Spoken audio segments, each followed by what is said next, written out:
3. Bonjour, voilà, c'est donc le cours de 3e DF du lundi 25 mai, H9, H10. Et puis, donc on va continuer ce petit voyage dans le magnétisme qu'on a entrepris la semaine dernière. L'objectif aujourd'hui, ça va être de regarder encore quelques phénomènes magnétiques et de terminer par une interprétation qui permet de comprendre comment fonctionne un moteur électrique et comment fonctionne la dynamo qui est aussi un moteur électrique, mais simplement dans le moteur électrique, on fournit du courant au moteur et il tourne, il transforme l'énergie électrique en énergie mécanique. Et puis dans le cas de la dynamo, c'est différent, on fait tourner le moteur et puis donc on lui donne de l'énergie mécanique. Et puis, le moteur, lui, va en retour nous fournir une énergie électrique en produisant un courant. Et donc, cette manière d'utiliser un moteur, c'est ce qu'on appelle une dynamo. Bref, donc la dernière fois, on avait vu une introduction sur le magnétisme, on avait vu l'expérience d'Ørsted qui historiquement a été la première à montrer qu'il y avait un rapport entre les courants et les champs magnétiques, parce que en faisant passer un courant dans un fil au-dessus d'une boussole, on arrivait à dévier l'aiguille de la boussole.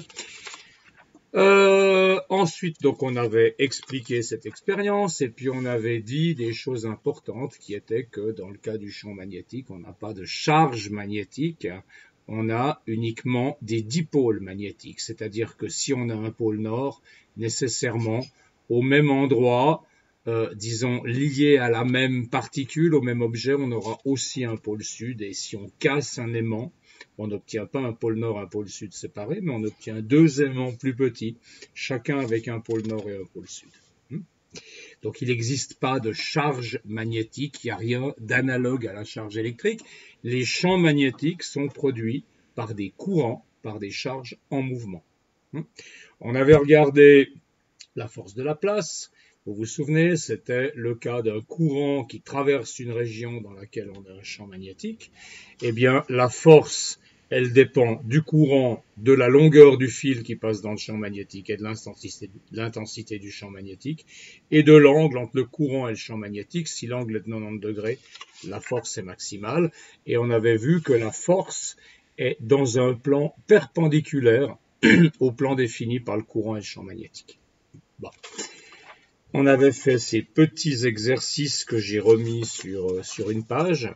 Et maintenant, j'aimerais continuer. Alors bon, ça c'est un cours dans lequel il y a des choses un peu détaillées, mais on n'est pas obligé de s'attacher aux détails. On va essayer d'en extraire les principes. Okay ? Ici, le principe que j'aimerais extraire, c'est la formule qui vous donne l'intensité du champ magnétique autour d'un fil. Alors, on l'avait vu la dernière fois, mais je le répète. Quand vous avez un fil dans lequel passe un courant, vous avez un champ magnétique qui, en quelque sorte, tourne autour du fil. Okay ? Donc, le champ magnétique, il est tout autour du fil. Et puis, si vous voulez tracer la direction des vecteurs champ magnétique à un endroit donné, eh bien, vous tracez un cercle autour du conducteur et vous prenez une tangente au cercle au point où vous vous trouvez. Et donc, vous avez autour du fil un champ magnétique qui tourne comme ça, si vous voulez. D'accord ? Le sens de rotation est donné de nouveau par une règle de la main droite. Vous mettez le pouce dans la direction du courant et vos doigts vous donnent la direction de rotation du champ magnétique. Vous voyez que là, c'est correct. Pour ce fil-là, on a un champ magnétique qui tourne dans cette direction. Alors bon, si on prend, donc là, c'est une nouvelle expérience qui va regarder ce qui se passe quand on a deux courants qui circulent parallèlement dans deux fils parallèles. Alors, c'est un phénomène qu'on observe, qu'on peut mesurer expérimentalement, effectivement. Si on prend deux fils électriques à une certaine distance entre eux, vous prenez deux fils à 20 cm de distance, vous faites passer des courants dans ces deux fils dans le même sens, eh bien, vous verrez que les deux fils sont attirés l'un vers l'autre. Alors, c'est une expérience qu'on fait d'habitude en classe. mais là je peux pas la faire et j'ai pas trouvé de vidéo non plus qui montre cette expérience parce qu'elle n'est pas extrêmement spectaculaire. On voit juste les fils qui se rapprochent ou les fils qui s'éloignent. Donc si on a des courants qui vont dans le même sens, les fils vont se rapprocher. Si on a des courants qui vont dans des sens opposés, les fils vont s'écarter. Okay, donc pour le cas de deux courants parallèles dans le même sens, la force est attractive. Dans le cas opposé, la force est répulsive. Alors là, il y a toute une discussion qui vous dit plein de choses. Ça vous dit déjà que la force de la place qu'on observe entre ces deux fils, on peut la déterminer expérimentalement. Elle est évidemment proportionnelle à la longueur des fils. Plus c'est long, plus il y a de force. Elle est proportionnelle à l'intensité des deux courants, donc on fait le produit des deux courants. Il y a un facteur 2π qui intervient pour des raisons de symétrie, etc. Et puis, c'est divisé par la distance. La seule chose dont je ne vous ai pas parlé, c'est ce mu. Ce mu-là, c'est ce qu'on appelle la constante de perméabilité magnétique. Ça exprime dans quelle mesure le milieu dans lequel vous êtes permet au champ magnétique de le traverser. Alors, cette valeur, elle vaut 4π par 10-7. Ok, ce mu vaut 4π par 10-7. Maintenant, si vous êtes dans le vide, eh bien, vous avez cette valeur-là. Si vous êtes dans d'autres matériaux, votre mu va augmenter et ça va vous permettre de modifier les caractéristiques de vos composants, comme par exemple une bobine de fil à l'intérieur de laquelle vous allez mettre du fer doux, ça va changer des choses. Je ne vais pas rentrer dans ces détails. Ok, mais ce que j'aimerais faire, c'est prendre ça, qui est relativement évident comme formule, et mettre cette formule en relation avec celle de la force de la place. La force de la place due au courant I1, c'est le courant fois la longueur fois le champ, l'intensité du champ magnétique 2, parce que le champ magnétique il est créé par l'autre fil. Il n'est pas créé par le même fil, il est créé par un autre fil. Ce fil, il transporte un courant qui passe dans le champ magnétique créé par l'autre fil. Okay. Donc, si vous avez ici une expression pour Fl, là une expression pour Fl. Alors, si je les écris les deux, j'ai mu L I1, I2 sur 2π fois la distance. Ça, c'est la première expression. Puis j'ai une deuxième expression pour la force de Lorentz qui est I1, L, B2. Et puis le sinus de l'angle, on va le laisser tomber parce que l'angle est de 90. Hein. Donc vous avez cette formule-là, vous voyez que les I1 là, ils s'éliminent, que la longueur, elle s'élimine, et finalement, ce que ça vous permet d'obtenir, c'est une expression pour le champ magnétique du fil 2. Okay. Le champ magnétique du fil 2, ce sera mu I2 sur 2π fois la distance. Donc ça, c'est l'expérience. C'est le champ magnétique du fil 2. Donc de ça, on déduit que pour n'importe quel fil dans lequel circule un certain courant I, dans un milieu d'une constante de perméabilité magnétique donnée mu, donc là c'est dans le vide, okay, si vous prenez cette valeur-là, eh bien l'intensité du champ magnétique est donnée par ça. Ça c'est l'intensité uniquement. Alors ça veut dire quoi?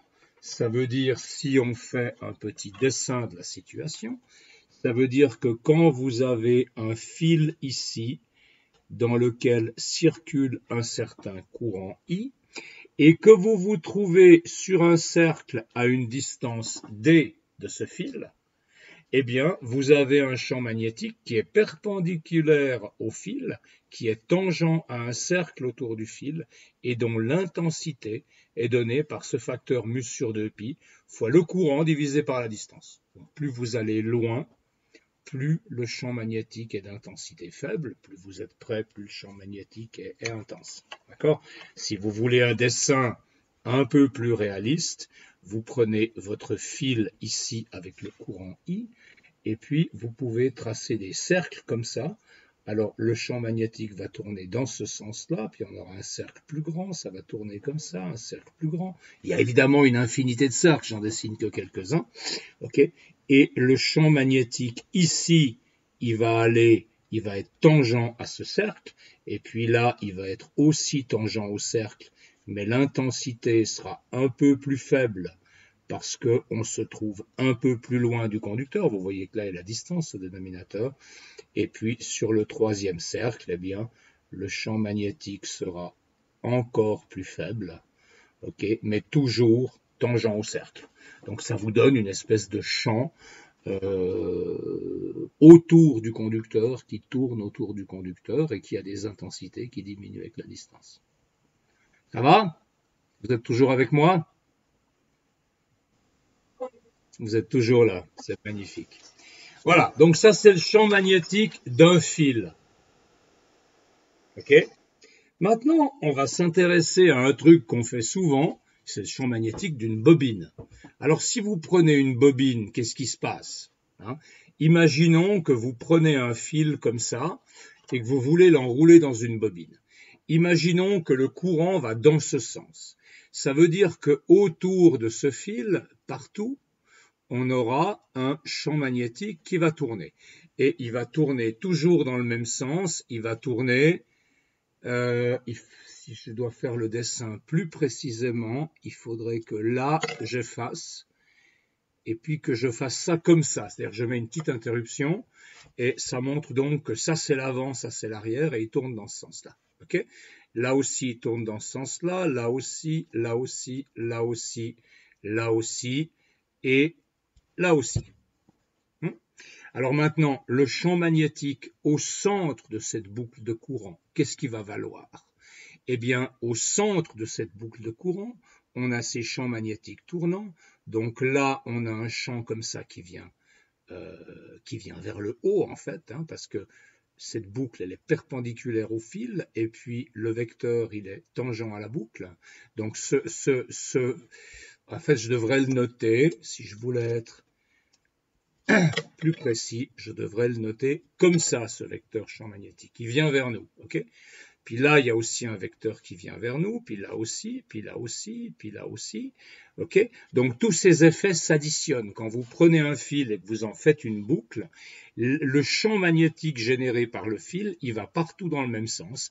Et donc au centre du fil, ces champs magnétiques produits par des éléments de fil vont s'additionner et vous allez avoir un champ magnétique résultant qui peut être assez intense. C'est l'illustration qui est ici.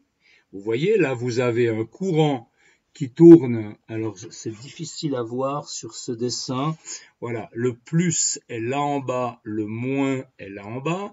Donc, le courant, il va comme ça. OK. Le courant va comme ça.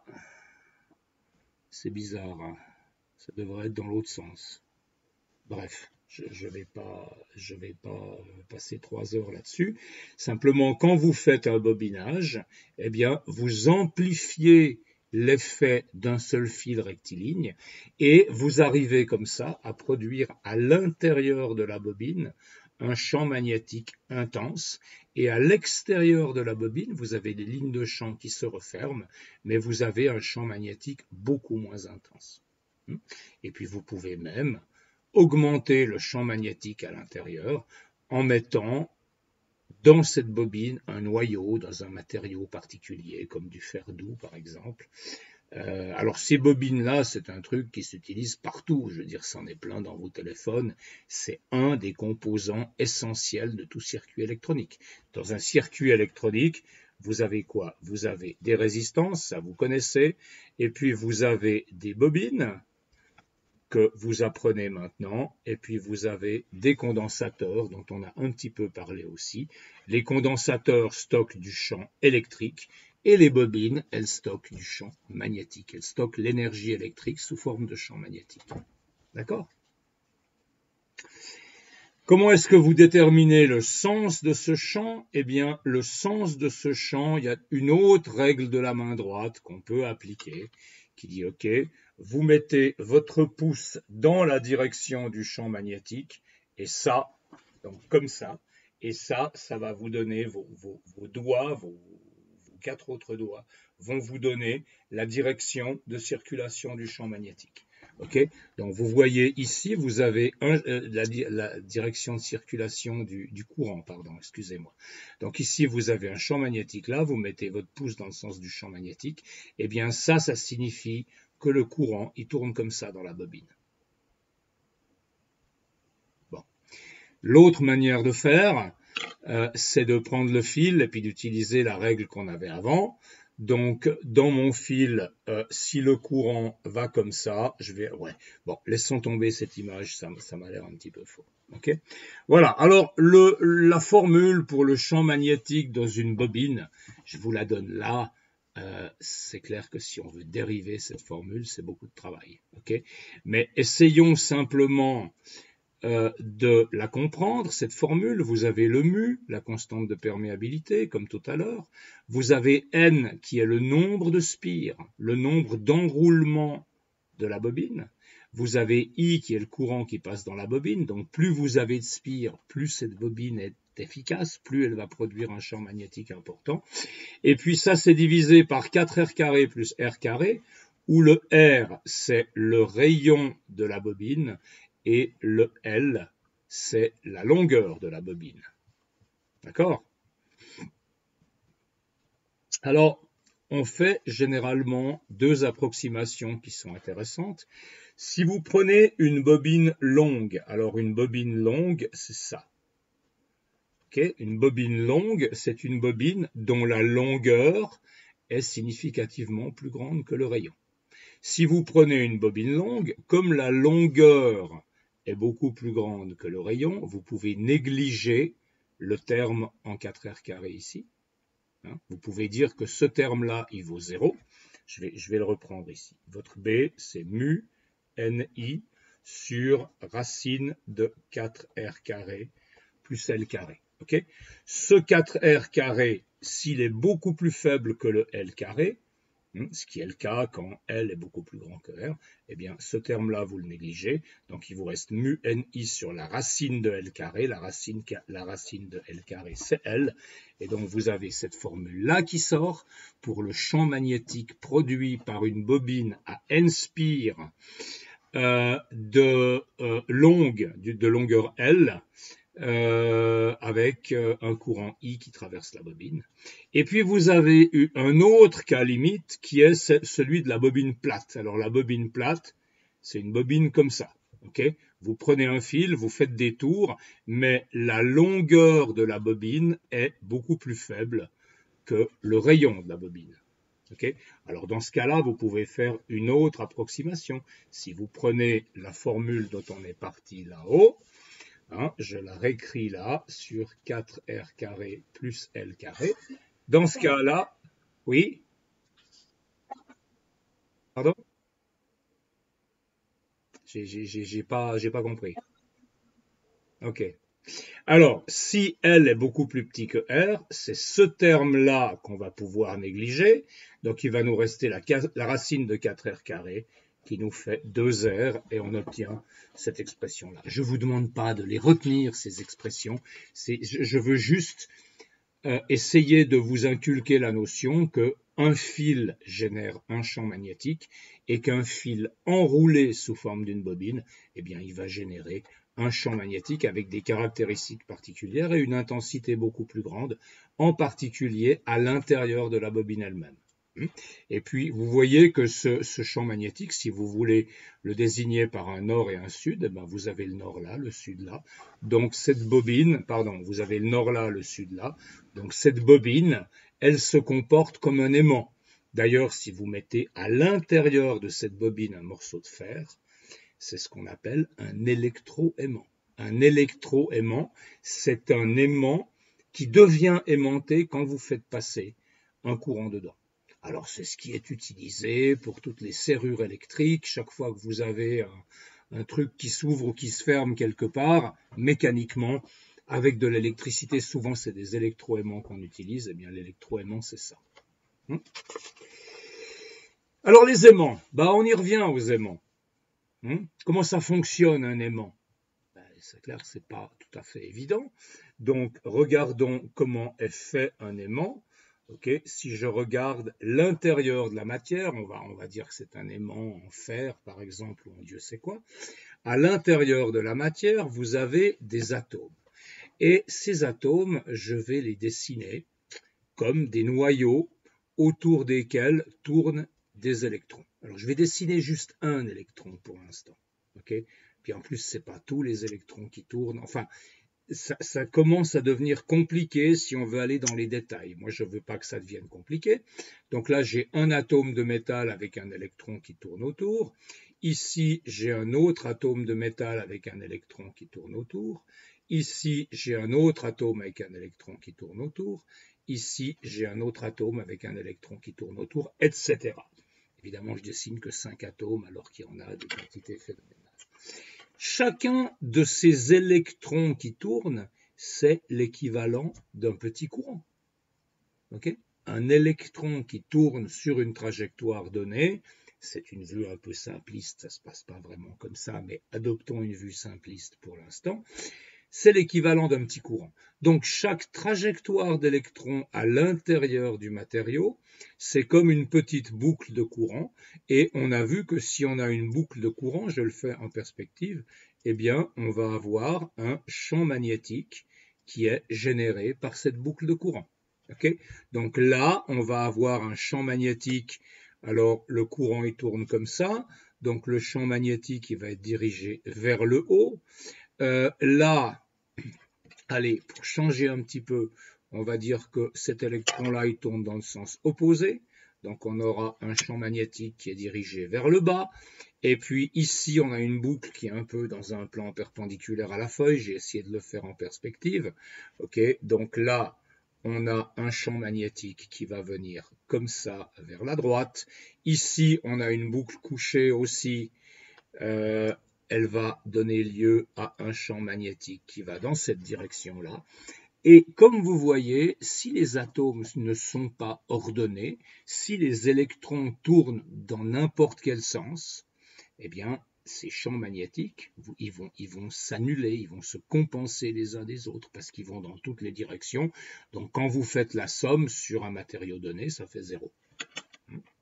Maintenant, qu'est-ce qui se passe dans un aimant ?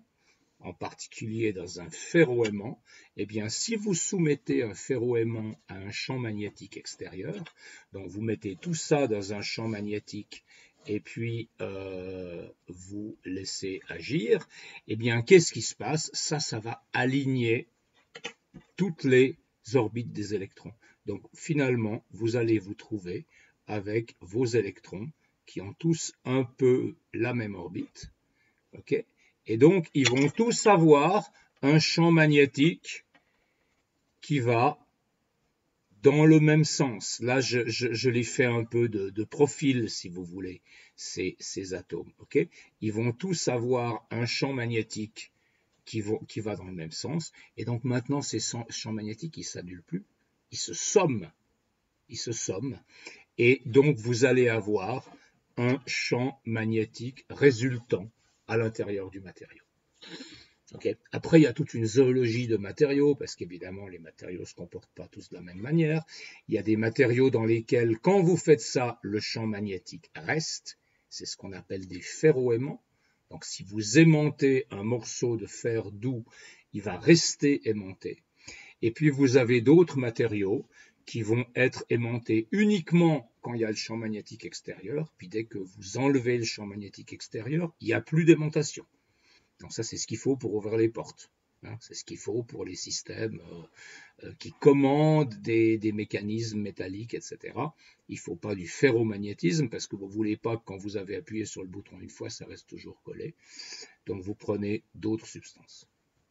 Ok? Vous êtes toujours avec moi? Donc là, c'est ce qu'on vous dit en bas. En général, les champs créés par les électrons se compensent car il n'y a pas d'orientation privilégiée.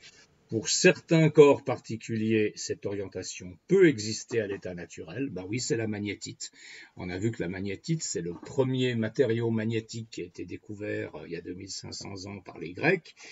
C'est un matériau qui naturellement a ses propriétés, naturellement il est aimanté, mais on peut aussi créer l'aimantation avec un champ extérieur.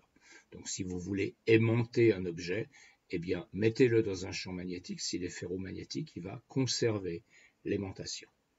Les pointes de tournevis, par exemple, sont souvent aimantées. Pourquoi est-ce qu'une pointe de tournevis est aimantée? C'est parce que les petits tournevis avec lesquels on visse de petites vis, s'ils sont aimantés, ils vous permettent d'aller chercher la vis qui va coller au tournevis. Donc si vous dévissez un ordinateur avec des toutes petites vis, vous voulez chercher une vis dans un trou, eh bien il vous faut un tournevis à pointe magnétique. Et comment est-ce qu'on magnétise la pointe du tournevis? Eh bien on la met dans un électroaimant avec un courant suffisamment intense. On fait circuler le courant pendant un moment, ça aimante la pointe. Okay? Est-ce que vous avez une idée de comment on fait pour désaimanter un tournevis? Vous avez une idée? Est-ce qu'il a aimanté mon tournevis là? Vous avez une idée de comment on fait pour désaimanter? Réfléchissez un peu. Ouais, c'est pas... La réponse, quand je vous l'aurais donnée, elle est évidente. Il faut chauffer le matériau. Pourquoi? Parce que quand vous chauffez, vous augmentez l'agitation thermique.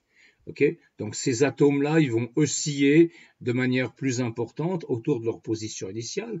En oscillant, ils vont se toucher un peu, les électrons vont se déranger parmi, comme on dit en bon français, et puis ça va détruire cet alignement des trajectoires des électrons, et donc votre aimant ne sera plus aimanté. Alors vous pouvez essayer, vous pouvez prendre une pointe de tournevis aimantée, ensuite cette pointe de tournevis, vous la chauffez avec une flamme, et vous verrez qu'au bout d'un moment, il n'y a plus d'aimantation. Okay?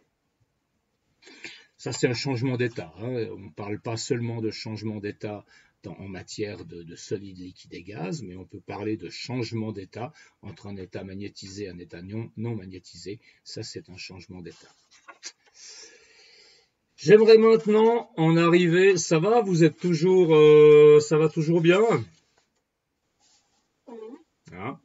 J'aimerais en venir à une autre loi qui est une loi importante dans ce domaine qu'on appelle la force de Lorentz. Lorentz est un des grands électromagnétismes au XIXe siècle. Alors Lorentz, il s'est intéressé non pas à la force qu'un champ magnétique exerce sur un courant, enfin, disons pas ça comme ça. Il ne s'est pas intéressé à la force qui résulte du passage du courant dans un champ magnétique, mais il s'est intéressé à la force qui s'exerce sur des charges en mouvement. Donc c'est très proche, mais c'est pas si proche que ça. Je ne vais pas refaire tout le raisonnement, vous pouvez le lire si vous voulez. Quand vous décomposez le courant qui traverse le fil en flux d'électrons, vous allez retrouver, pour finir, une loi dans laquelle n'intervient plus le courant et la longueur du fil, mais la charge et la vitesse de déplacement de ces charges. Okay? QVB. Et puis, toujours sinus de l'angle entre la vitesse et le champ magnétique qu'on va prendre à 90 degrés. Okay? Donc ça, c'est une loi qui est de même nature que ça, c'est une loi vectorielle aussi. Hein, vous avez la version vectorielle ici. Okay? C'est QV cross B, donc la force elle est dans un plan perpendiculaire à la vitesse et au champ magnétique. Et puis, si vous voulez calculer l'intensité de la force, eh bien vous prenez cette formule-là. Mais là, c'est ces formules un peu compliquées à interpréter pour lesquelles on calcule la force, on calcule l'intensité de la force, et ensuite, avec la règle de la main droite, un peu modifiée, eh bien, on détermine la direction du champ. Vous voyez, comme je vous disais, que la force est perpendiculaire à la fois à la vitesse et au champ magnétique. Et ça correspond à utiliser vos doigts de cette manière. Alors, vous avez ce schéma-là et vous avez ce schéma-là qui reviennent au même. Si vous mettez votre index dans le sens de la vitesse, vous mettez votre majeur dans le sens du champ magnétique, c'est la même chose qu'on faisait la dernière fois, mais on mettait l'index dans le sens du courant au lieu du sens de la vitesse. Et eh bien, vous aurez la force au niveau de votre pouce. D'accord? On fait un essai. On a un électron. On a un électron qui a une certaine vitesse v. Non, excusez-moi, prenons un proton. Je préfère prendre un proton. Ok, si je prends un proton qui est positif, il a une vitesse dans cette direction. Supposons que j'ai un champ magnétique qui vient vers le haut. Est-ce que vous pouvez me dire quelle est la direction de la force dans ce cas-là? Alors appliquez la règle de la main droite et puis dites-moi. Qu'est-ce que vous pensez?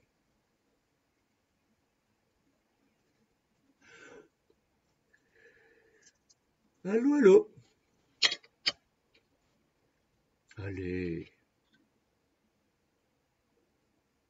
Il n'y en a pas un qui veut s'exprimer? Vous voulez me laisser tout seul comme ça? Je vais pleurer après à la fin du cours. Non, vous en foutez. Bon, ok.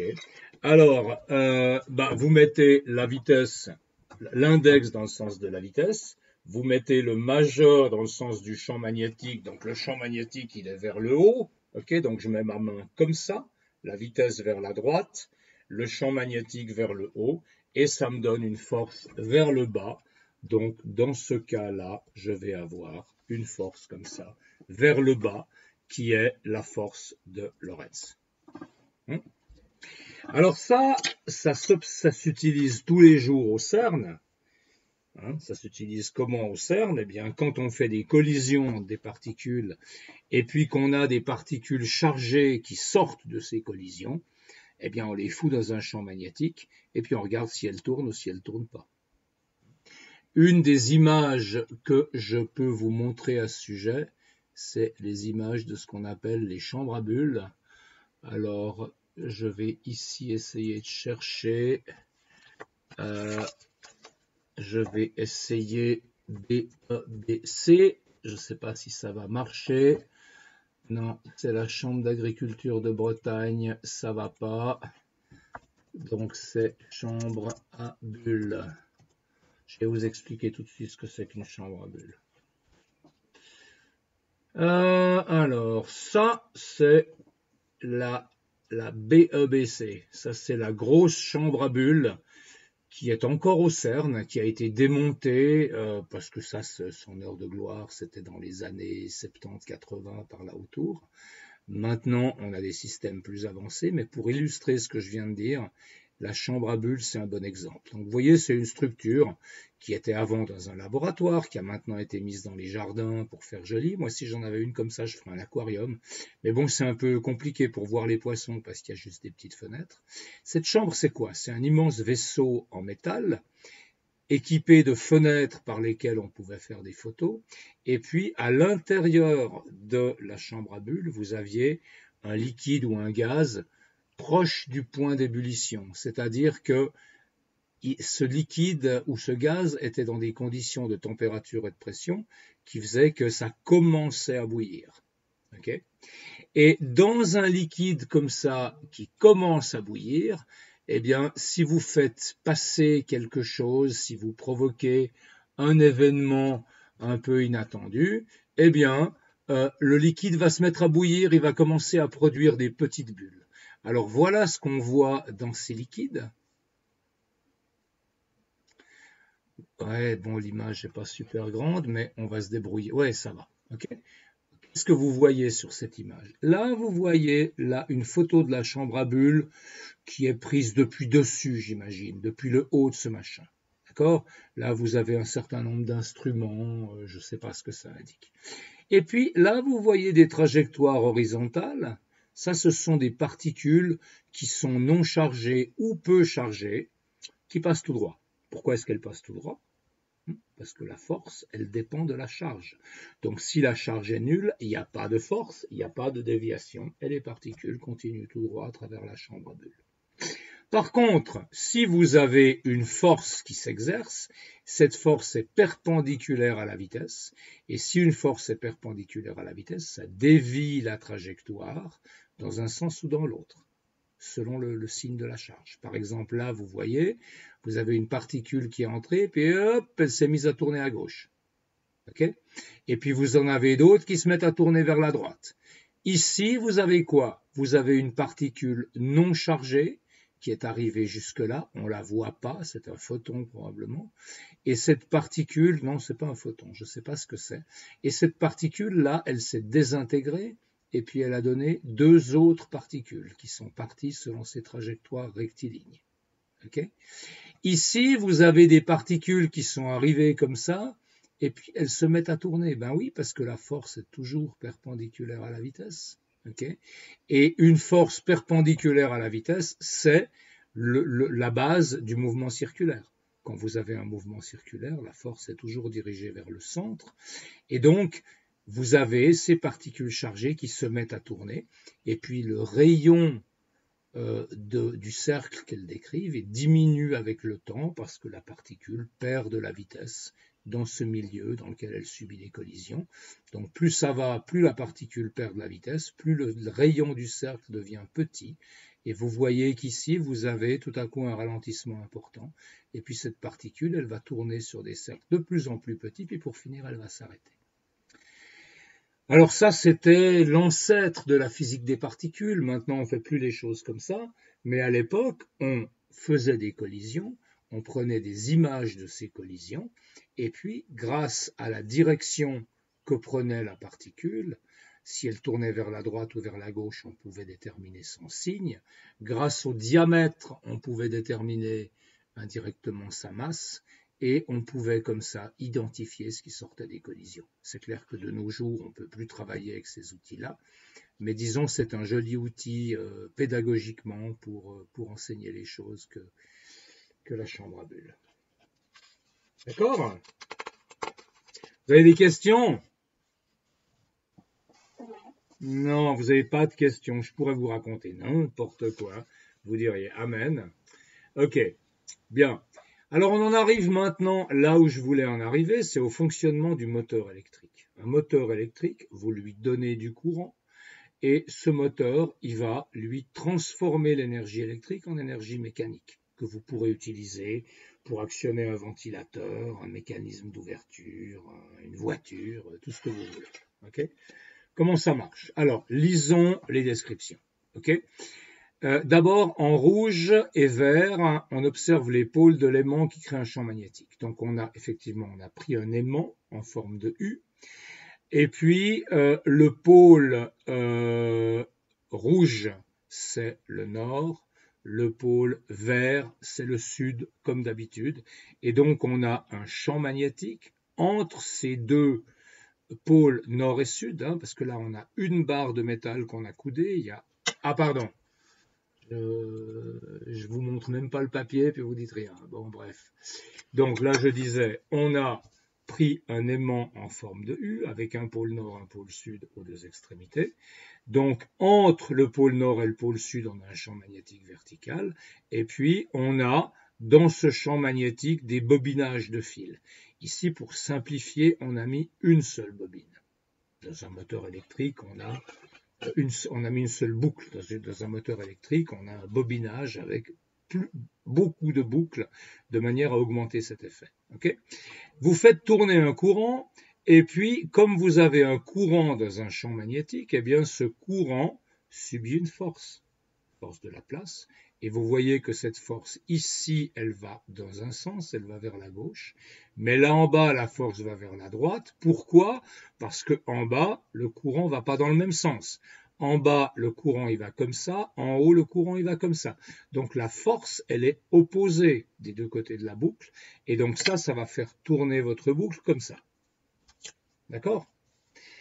Après, vous continuez, donc la boucle est en train de tourner, l'angle a augmenté, la force est toujours horizontale, et puis vous arrivez à ce moment-là où la plaque est horizontale. Okay, et puis ici, au niveau des contacts, vous avez quelque chose de particulier, vous avez quelque chose qui distribue le courant dans la boucle de manière à faire tourner le moteur. Et vous voyez que le plus, il est connecté au haut ici, le moins, il est connecté en bas, et les fils, ils sont connectés là. Okay, donc là, vous avez le plus en contact avec ce fil, le moins en contact avec ce fil. Ici, ben, vous avez les deux en contact avec le même pôle, donc il n'y a plus de courant. Okay, et donc, il n'y a plus de force, donc votre boucle, elle va continuer à tourner par inertie mécanique. Et quand vous vous retrouvez dans une position où l'angle a augmenté, donc maintenant on a tourné de quoi? De 120 degrés à peu près. Et bien là, de nouveau, ces contacts-là distribuent du courant et ce courant est de nouveau distribué de manière que la force en bas est vers la droite, la force en haut est vers la gauche, et donc votre moteur a fait un demi-tour. Et puis après, vous continuez tout ça, et sur un tour complet, vous avez des forces générées par le courant électrique qui vont faire tourner le moteur. Donc à chaque tour, vont donner une force de rotation au moteur, et donc le moteur va tourner de lui-même aux vitesses que vous voulez. Un moteur, ça tourne à 100 000, 10 000 tours minute. Un moteur électrique, ça dépend de comment vous le fabriquez. D'accord? Ça, c'est le moteur électrique. Donc le moteur électrique, ce truc qui est absolument central dans à peu près tout ce qu'on fait, hein, même dans votre iPhone, il y a un moteur électrique. Vous savez qu'il y a un moteur dans votre iPhone, enfin dans votre téléphone. Hein. Il est où ce moteur? Ben, c'est le moteur du vibreur. Comment ça marche le vibreur? Vous avez un petit moteur électrique et sur ce moteur, vous avez une masse asymétrique. Hein. Donc cette masse, elle est plus grande d'un côté que de l'autre. Donc quand vous faites tourner le moteur, ça ne tourne pas bien et ça vibre. C'est comme ça que fonctionne le vibreur. Donc vous avez des tout petits moteurs. On sait maintenant faire des tout petits moteurs. On sait aussi faire des immenses moteurs. Vous avez toutes sortes de moteurs électriques. On peut regarder peut-être des images de moteurs électriques. Moteur électrique. Moteur électrique. Voilà. Si je prends les images, vous voyez toutes sortes d'exemples de moteurs. Ça, c'est. Alors, tous ceux-là, c'est des moteurs de puissance intermédiaire. Là, vous avez un moteur de 1100 watts, c'est déjà pas mal.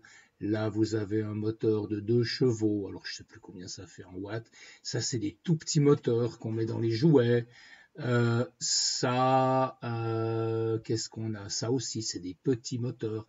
En général, les gros moteurs, vous les reconnaissez à ces sillons qu'il y a sur le côté. Vous avez une idée d'à quoi ça sert, ça? Hein? Pourquoi il y a des sillons sur le côté? Aucune idée? Je sais pas. Bah, c'est pour améliorer le refroidissement, parce qu'un gros moteur, bien que ce soit extrêmement efficace, ça chauffe quand même un peu. Donc si vous donnez ici une surface qui n'est pas plate, vous augmentez la surface d'échange entre la masse, entre le métal du moteur et l'air. Donc le moteur dégage mieux la chaleur. C'est comme un radiateur. Un radiateur, c'est fait avec des lamelles. C'est pas pour rien. Okay, donc ces gros moteurs, ils ont besoin de plus de refroidissement que les petits moteurs. Ça, c'est tous des petits moteurs. Voilà. Puis vous avez des moteurs énormes. Enfin, vous en avez de toutes les tailles, quoi. D'accord? Et c'est ça que vous avez au centre d'une Tesla. Je ne sais plus si les Tesla, elles ont un seul moteur ou si elles ont un moteur par roue. Je crois qu'elles ont un moteur par roue, un truc comme ça. Hein. Je ne sais plus. Voilà. Donc ça, c'était le moteur électrique. Maintenant, le moteur électrique, si vous lui donnez du courant, il va vous produire de l'énergie mécanique, il va se mettre à tourner. Mais ce qui est marrant, ce qui est sympa avec le moteur électrique, c'est que si vous le faites tourner, lui, il va produire du courant. Ça va se produire à l'envers. Okay? Et quand vous faites fonctionner un moteur électrique, entre guillemets à l'envers, eh bien, ça s'appelle une dynamo. Donc, vous pouvez prendre n'importe quel moteur électrique, vous branchez un ampèremètre aux bornes électriques du moteur, vous faites tourner le moteur avec la main, eh bien, vous verrez qu'il y a un courant qui est généré et qui est mesuré par l'ampèremètre. Okay? Alors la dynamo, ben, vous verrez que ça ressemble étrangement à un moteur. Ben, c'est évidemment optimisé. Oui, bon. Ah là là là là là. Ben ouais, il y a un groupe qui s'appelle Dynamo, quoi. Qu'est-ce que j'y peux? Voilà. Vous voyez qu'une dynamo, ça ressemble étrangement à un moteur électrique. Et puis là, on peut peut-être regarder un peu l'intérieur, à quoi il ressemble. À l'intérieur, vous avez deux bobinages. Vous avez un bobinage externe que vous voyez là autour, jaune. Ok, ça c'est un grand nombre de fils qui sont bobinés et ces fils-là, ils servent à créer le champ magnétique. Et puis à l'intérieur, vous avez des bobinages ici autour d'éléments en fer doux. Alors ça c'est évidemment un moteur beaucoup plus compliqué que celui que je vous ai dessiné parce qu'il n'y a pas juste une boucle de courant, mais il y en a plusieurs. Okay, mais le principe est toujours le même, le bobinage intérieur, et ici, sur cet axe que vous voyez là, vous voyez ce truc orange avec des lignes, eh bien chacune entre les lignes noires, ce sont des contacts électriques. Donc le moteur, il est câblé de manière à ce que quand le contact électrique se fait sur ça, par exemple, ça envoie le courant, disons là, je ne sais pas exactement. Quand le contact est là, ça envoie le courant là, etc. Et le courant, il arrive par ce fil, vous voyez le fil qui est là, il arrive là, et là, il y a un point de contact qui est un peu délicat, parce que le point de contact, c'est la seule partie qui s'use vraiment. Donc, à ce point de contact, il y a ce qu'on appelle des charbons. Ce sont des contacteurs faits dans un matériau qui ressemble à de la mine de crayon, qui est un très bon conducteur électrique. Et puis les charbons, ça s'use, donc de temps en temps, il faut les changer. Alors vous ouvrez votre moteur, vous ouvrez ce truc-là, vous sortez le charbon, vous en mettez un nouveau, et c'est reparti comme un 40. D'accord ? Et ici, c'est très intéressant, vous avez l'illustration de ce que je vous ai montré avant. Okay, vous avez le contacteur qui est là avec le plus et le moins. Le contacteur tourne devant les contacts, donc le courant électrique est envoyé alternativement dans deux sens différents, de manière à générer toujours une force dans le sens de la rotation. Vous voyez que vous avez toujours une force qui est vers le haut ici. Et ça, c'est un modèle de moteur simple, c'est un modèle à aimant permanent. À l'extérieur du moteur, vous avez un aimant permanent avec un pôle nord, un pôle sud. Alors que dans ce moteur-là, vous n'avez pas d'aimant permanent à l'extérieur, mais vous avez un électroaimant, vous avez un aimant, enfin un champ magnétique qui est généré par un courant. Donc ça, c'est plus évolué comme moteur que ça. Ok ? Et puis après, vous avez toutes sortes d'architectures de moteurs différentes. Ça, c'est un démarreur de voiture, par exemple. Ça, c'est ce que vous voyez en ouvrant n'importe quel coffre de voiture. Vous avez un moteur comme ça qui sert au démarrage. Et puis, vous avez un alternateur qui sert à recharger la batterie pendant que la voiture circule. Alors, il y a une chose qui est très intéressante avec les moteurs et les dynamos, c'est que comme un moteur et une dynamo, c'est la même chose, si vous voulez faire des économies d'énergie dans une voiture électrique, vous avez le moteur auquel vous allez envoyer du courant quand vous voulez accélérer ou vous voulez rouler, et puis quand vous freinez, eh bien dans une voiture électrique, au lieu de freiner avec les freins, vous pouvez freiner avec le moteur que vous utilisez maintenant comme une dynamo. Donc le moteur, il est entraîné par vos roues, il va produire un courant, mais en produisant un courant, il va évidemment devoir prendre de l'énergie pour produire ce courant, et l'énergie, il la prend où? Il la prend aux roues. Donc on peut ralentir la voiture tout en rechargeant la batterie, parce que l'énergie mécanique de la voiture, elle est transformée par votre moteur dynamo en énergie électrique, et puis cette énergie électrique, vous la remettez dans la batterie. Donc ça, c'est très intéressant. Ça fait des systèmes de freinage électromagnétique. Le seul désavantage de ce système, c'est qu'il ne peut pas arrêter la voiture, parce que si la vitesse du moteur est faible, ça ne marche pas. Le freinage ne peut marcher que quand les roues tournent, mais vous ne pouvez pas arrêter les roues avec un système électromagnétique. Donc il vous faut quand même des freins classiques. Mais sur beaucoup de camions, il y a ça. Et je pense qu'à l'avenir, il y en aura de plus en plus de camions qui sont capables de récupérer l'énergie. Voilà. Non, c'est pas ça. Excusez-moi. Ça, c'était le cours de ce matin. C'est ça. Okay. Donc maintenant, si vous regardez la dynamo, c'est la même chose que le moteur électrique. Vous pouvez prendre ce dessin et le comparer avec le dessin d'avant, c'est le même. Mais simplement maintenant, ce qu'on fait, c'est qu'on fait tourner le moteur en lui donnant de l'énergie mécanique. et puis ce moteur, il va produire un certain courant. Ok. Et puis, en fonction de où se trouve, du plan dans lequel se trouve votre anneau conducteur là, le courant va être plus ou moins intense. Donc ça va produire un courant qui va pas être extrêmement constant, mais après, vous avez toutes sortes de méthodes pour ce qu'on appelle redresser le courant, c'est-à-dire faire d'un courant alternatif un courant continu. Ok, ça vous intéresse? J'ai aucune idée de votre niveau d'implication parce que je vous entends pas, je vous vois pas.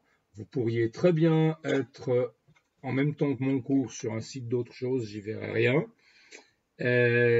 Bon, enfin, écoutez, moi, je vous donne ce que je suis payé pour vous donner, et puis après, vous en faites ce que vous voulez. Hein. Donc ça, c'était un petit voyage dans le domaine de l'électromagnétisme pour essayer de vous donner une base pour comprendre notamment des phénomènes comme le moteur électrique et la dynamo, mais toutes sortes d'autres phénomènes électriques qui existent, électromagnétiques. Vous avez des questions à ce sujet? Non, il n'y a pas de questions. Donc en gros, si ça se terminait rapidement, ce serait bien, quoi. Hein. Alors, moi, ce que je vous propose, vu le niveau d'excitation dans lequel vous allez être, je vous propose de ne pas en dire plus pour aujourd'hui. On a donc vu ces histoires de force de Laplace, force de Lorentz, de moteur, etc. Et s'il y en a qui ont envie de revenir la semaine prochaine, parce que la semaine prochaine, elle a été ajoutée au programme des cours, si vous avez envie de revenir la semaine prochaine, moi je serai là. Et puis, on pourra faire un certain nombre d'exercices sur ces notions-là pour que vous les assimiliez un peu mieux. Vous pouvez même les faire à l'avance. Ok. Et on verra la semaine prochaine combien d'élèves il y aura en ligne. La participation au cours la semaine prochaine, elle n'est pas obligatoire. Ce que le directeur a dit, c'est de réserver cette semaine pour les élèves qui ont des difficultés, qui demandent de l'aide, etc. Si vous avez des difficultés que vous voulez que je vous aide, dites-le moi, je le ferai volontiers. Et puis s'il n'y a pas de demande spéciale, eh bien, je vais prendre ces exercices. Ah non, attendez, je suis en train de vous dire une bêtise. Lundi prochain, c'est Pentecôte. Donc, il y aura pas de cours lundi prochain. Et donc, le cours se termine aujourd'hui.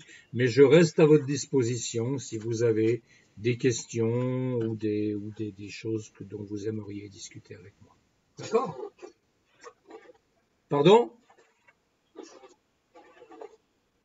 Ah non, c'est fini là. On est... Bah ouais. Normalement, les cours se terminaient le 29 mai, c'est-à-dire vendredi, ce vendredi.